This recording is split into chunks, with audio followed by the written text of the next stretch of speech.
এই যে সত্য কথা লেখা, সত্য উচ্চারণ করা, এইটার কারণে মাহমুদুর রহমান বারবার নিগৃহীত হয়েছে। কিন্তু তাকে কোনোভাবেই যখন ধরা যাচ্ছে না, কোনোভাবেই তাকে মানে আটকানো যাচ্ছে না, তখন তার উপর শারীরিক আক্রমণ করা, কুষ্টিয়াতে তাকে রক্তাক্ত করা। আইন তো ধর্মগ্রন্থের শ্লোক নয় যেটা পরিবর্তন করা যাবে না। এই বৈপ্লবিক পরিবর্তনে এত ছাত্র জনতার যে আত্মদান, এত রক্ত এখনো গড়িয়ে যাচ্ছে। কিছুক্ষণ আগে দেখে আসলাম তাহমিদ এবং মাসুদ রানা কিভাবে তাদেরকে হত্যা করা হয়েছে। কপালে গুলি লেগেছে, মাথার পিছন দিক দিয়ে গুলি বেরিয়েছে। তাদের আত্মদানের মধ্যে দিয়ে যে সরকার, তারা কেন পুরনো আইন দেখিয়ে কাজ করবেন?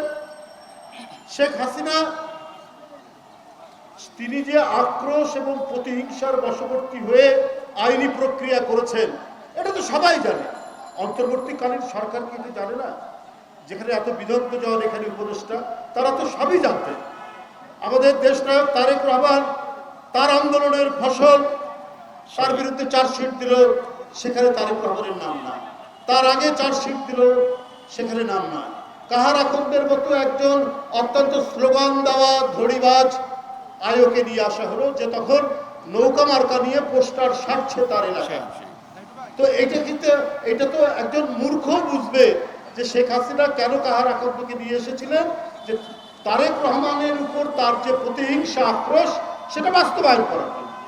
মাহমুদুর রহমান তার আন্দোলনের ফসল মঈনুদ্দিনের চ্যালেঞ্জ করে বললেন। মঈনুদ্দিন নিজে বক্তৃতা করে বলছেন যে বিদ্যুৎ খাত থেকে 20,000 কোটি টাকা পাচার করা হয়েছে, লোপাট করা হয়েছে, হাওয়া ভাবন এটা করেছে। মাহমুদুর রহমান লিখলেন, আরে 5 বছরে তো 13,000 কোটি টাকা বাজেট ছিল বিদ্যুৎ খাতে, তো 20,000 কোটি টাকা লোপাট হলো কি করে? সেদিন থেকে মঈনুদ্দিন চুপ। কিন্তু শেখ হাসিনা তো তার তো আক্রোশ তো কমেনি। এই যে সত্য কথা লেখা, সত্য উচ্চারণ করা, এইটার কারণে মাহমুদুর রহমান বারবার নিগৃহীত হয়েছে। কিন্তু তাকে কোনোভাবেই যখন ধরা যাচ্ছে না, কোনোভাবেই তাকে মানে আটকানো যাচ্ছে না, তখন তার উপর শারীরিক আক্রমণ করা, কুষ্টিয়াতে তাকে রক্তাক্ত করা। তাহলে সেই মানুষ যখন ফিরে আসলেন, তাকে কেন কারাগারে যেতে হবে? আজকে এতদিন হয়ে গেল, 2 মাস, বিএনপির ভারপ্রাপ্ত চেয়ারম্যান তিনি কেন এখনো দেশে আসছেন না? কি আইনি প্রক্রিয়া আছে?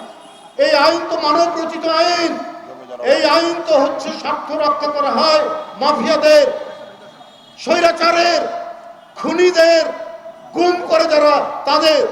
এই আইন তো একটা এক্সিকিউটিভ বডির একটা খোঁচায় এই আইন পরিবর্তন হতে পারে।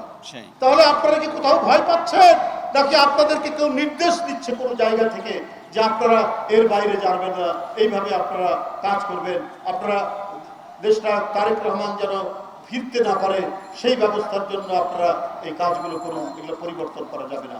এত আত্মদান, এই কয়দিন আগের হিসাবেই তো প্রায় 1,500-এর বেশি ছাত্র জনতা যেখানে জীবন দিল, এত অন্ধ হয়ে গেছে গুলি লেগে, এত পা খোড়া হয়ে গেছে, হাত ভেঙে গেছে, তারপরেও যদি এই বিপ্লবী সরকার বলে যেটা দাবি করা হয়, দ্বিতীয় স্বাধীনতার যে সরকার, সেই সরকার কেন শেখ হাসিনার আইনগুলোকে টেনে টেনে নিয়ে এসে গণতন্ত্রের বিপ্লবী মানুষদেরকে যন্ত্রণা দিচ্ছেন?